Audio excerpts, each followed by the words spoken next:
Okay, so Emily, number 6 picked you, correct? Yeah, All right, all yours. I will greatly multiply your travail. In pain, you shall bring forth children, and your desire shall be for your man, and he shall rule over you. Bummer. Cursed is, oh, go ahead. I know, I was just saying bummer. I know that's a big bummer. When I read it, I'm like, what the hell is that? Yeah, Um, but cursed is the ground for your sake. In toil shall you eat of it, and the days of thy life. yeah, Could I read that again? Cursed is the ground for your sake, in toil shall you eat of it all the days of thy life. yeah, double Okay. bummer. So the first curse, sure you wonder, is the curse given to the woman. And at that time, she's not yet called Eve. It's after the fact that Adam will have a light bulb, into his head saying, oh, I'm going to call that woman Mother Eve, which means mother of all life. And all of that comes from that curse, because before that, there was no thought about having children. You see, we were eternal. We didn't need to have children to become eternal. We were already immortal, eternal, and infinite. Now we need children to live our own karma and to make us whole. At least that's one of the stories. So the first part is the curse of the woman. The part about bringing forth, the birth pain is generally known as the curse given to the woman. The second part, that she shall desire the man and the power that the man has, because he shall rule over you. That's brutal, Mm-hmm. isn't it? Yeah. Um, Where are you? well, and that's connected to like the anger of separation or the anger of the curses. What is that? This is the curse that God gave to the woman, because when he asked her, you see, first he said to the Adam, he said, have you eaten of the tree that I commanded you not to eat? And Mhm. Adam said, well, it's the woman Right. you put by my side. She made me, and I ate. So Mhm. then God turns to the woman and says, have you done this? And she said, the serpent made me. So she's blaming somebody else. So after that, that's when the curse falls. First, the curse of the serpent, and the curse of the woman, and the last, the curse of the Adam and the ground, which is like forced labor and working very hard for his money, Mhm. his cells that are not empty at all, not filled with zero. Anyway, does that make better sense, Emily? Yeah. I mean, well, would that be the curse is the blame, the being blamed and blaming others? That's being cursed with painful birth, and for Okay. desire, being power hungry, that's a curse. Okay. Okay, being cursed with forced labor and slavery, that's another curse. Hmm. It's not a blame, it's a curse. Okay. Okay. Okay, Yeah. Yeah. so the other thing to notice in that progression is here in loneliness, when the Bible speaks of loneliness, we are at Genesis 2:80. when it speaks of sadness, Genesis 3:4. When we move into shame, Genesis 3:6-7. When we move into fear, Genesis 3:10-11. When we move into hatred, Genesis 3:12. When we move into anger, because, hey, if you're going to be cursed with painful birth and being power hungry and having to work really hard for your mana, hey, you're going to be angry. I don't know about you, but that's been my life. Mhm. Does that make sense? Yeah, that makes sense. So what I'm pointing to is that the progression to the Bible is very clear. You start in loneliness, you go into sadness, you go into shame, you go into fear, you go into hatred. The climax is anger. Okay.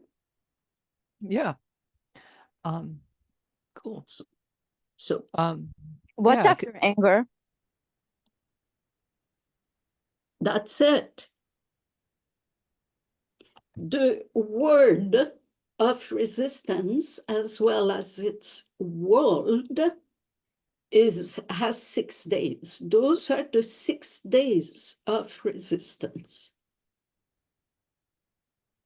And what we took the time to look at, how the name of God is created 6, what that means geometrically, that gives us the knowing that anger is the climax. And as pointed here, it's very clearly delineated in Genesis. You don't feel loneliness, you're going to be sad. You don't feel sad, you're going to go into shame. You don't feel shame, you're going to go into fear. You don't feel fear. So then when you're at anger, that's it. You either have the choice to become conscious or to become more angry. So then you could go into rage like Cain did. Yes. But rage is still a shade of anger, just like frustration is a mild anger. Does that make sense? Yes. Excellent. Okay. Can you work backwards? Well, when you feel it, yes. When you feel the anger, you might be able to get to the resentment. When you feel the hatred or the resentment, you might be able to tackle fear differently. So absolutely, you can go backwards when you actually take responsibility for your anger. Okay. You all are asking amazing questions. You rock. So, Emily, please. Yeah, consider. For me to feel cursed and really be angry about it, I must be unwilling to see the many opportunities that life gives me to wake up and rise to the occasion. Okay. What is my cause? How would it feel if I could turn it into a blessing? How would it feel if I could turn it into a blessing and use this new consciousness to naturally raise the level of consciousness in the world? Yeah. So what is your curse, Emily? What's the most difficult thing for you to bear? Like, it's something you wrote about the belief I owe others, or I forgot what that was called, the burden of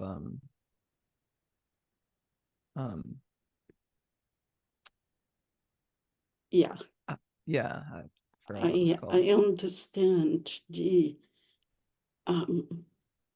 the owing of others. There's a word for it. What is the word for it? Obligation, is that right? Yeah. Yes, but that comes out of owing. Gee whiz, I have the word on the tip of my tongue. Let's move on. It might maybe Michael, you have it. It was the end of, before it was resentment, the end. Well, I'll come back.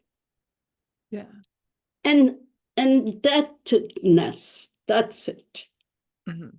Indebtedness is owing to someone, being indebted to a parent or a partner or whomever. And that creates a whole lot of resentment and in turn anger. Mhm. Just an obligation, because when you're indebted, that's when you feel obliged.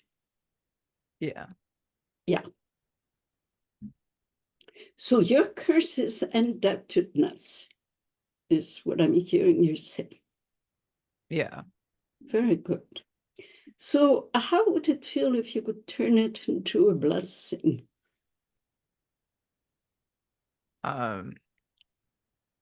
It would feel like the the the the debt or indebtedness that I feel is like sort of a call for me Yes, to be as much of that as I can. exactly. Show up, grow up. Yeah. Yeah, excellent. And how can you turn an experience of greed or frustrated desire into an experience of grace, fulfilled desire? How can you turn indebtedness into grace? By not resisting it and surrendering to it. That's awesome. I love that answer. Thank you, thank you, thank you. So any question on this page? Okay. Then I believe that we are complete with today's experiment. And now I'm going to turn it to Michael to speak the wisdom of this experience. I go back. Thank you, Maha. I love the progression and the time we took today to understand the predictability of suffering. And that's exactly what we summarized. Yes, there is some depth to it. The beauty of it is the correspondence to the predictability. And the invitation is to try it on. Now, the challenge with it is staying present and observing the shadow, because the generic response to a shadow quality is, I don't want to see it. And thus the unconscious resistance that we played out stays alive. What I resist will persist and grow stronger, in the wisdom of Carl Jung and others. So the idea and the connection to free will is beautiful. Enlightenment does not happen because of my doing. And yet it will not happen unless I do everything for it. And truly, that polarity, that paradox is enlightenment, to hold it. I can't do everything, and I'm willing to give it all. And the question then becomes, what part of myself do I not know? So the invitation to know thyself that the Greeks spoke of is nothing more and nothing less than the invitation to do shadow work until I know who I am. So I love the movement today. My keyword is grace. Emily, what touched you today, and what's your keyword? What touched me today is that this work shows, the shadow work shows that all work finds us where we are. And my keyword would be surrender. Thank you, Emily. Daniel, what opened and how? What's your keyword? key word is transformation, and what opened up is how many different opportunities there are to, in the dark angel, how many opportunities there are to look at negative emotions and stories and beliefs that I could resist and keep it going, or I could go, wow, wake up call, and then transform. So just that reminder. Hmm. Thank you. Thank you, Daniel. Susie, are you able to weigh in and offer Yes. keyword? My keyword is going to be meditative. Just Hmm. meditating on all this Mm. juicy information. Thank you so much. And Sarah, what stood out and keyword? Soften. Mm. That's my keyword, and my to be with to be right where I am Mm. with presence. Amen. Thank you, Sarah, for your work and for being here. Amanda. My word would be, I guess, transparency. And my takeaway is a bit of curiosity and a little bit of confusion about some things, but also, yeah, faith. Thank you, Amanda. Nice. And Anna, keyword and what's your takeaway? I am eager to see where I have been unconscious before, and be presented with another challenge of seeing where I'm enslaved, like what emotion is arising and why am I resisting it, and surrender to it. Mm. And Maha, what a class today. Thank you for your leadership. So what touched you and what's your keyword? What touched me is you guys, your questions, the true desire to understand, the yes, but the courage to show up to what's really going on with you. I'm honored and feel very privileged to be in such high company. And I thank you, each of you, and certainly Michael. None of this would exist without you. So that's, yeah, honored and grateful for this experience with you. Lots of love to each of you and have an awesome week. And we look forward to being with you next week. Okay. Have a good rest of your Sunday. Y'all too. You Bye-bye. too. Bye. Bye-bye.